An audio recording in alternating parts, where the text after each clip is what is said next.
Впервые вижу такой базар.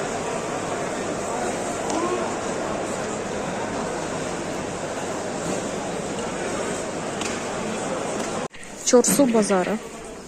Ташкентның. Ne қарағыз базарда. Ешек сату бара. Лист винограда маринуют, вот так консервируют, чтобы зимой вытащить и из него сделать долму, да? Там Да, вкусную долму.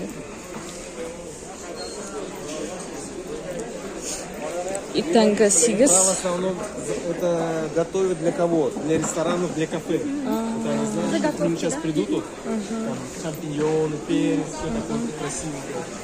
Готовят, рестораны закупают. Да, шу қадар зор базар. Да. Его замачиваешь через сутки, и он готов у тебя.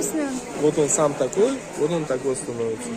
Они зарабатывают на том, что они как бы продают его в килограмме, они с водой еще дороже продают, да? Как бы? А почему этими? Рис тоже один вид. Міне қара. Вот этот простонародье, вот этот называется лазер, потому что он длинненький, лазер.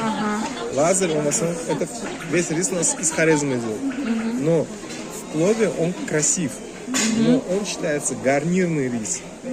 Самый вкусный плов выходит из риса аланга. Он воду хорошо держит, и он вкусный. Воду держать должен. Так вот все, это российский горох есть.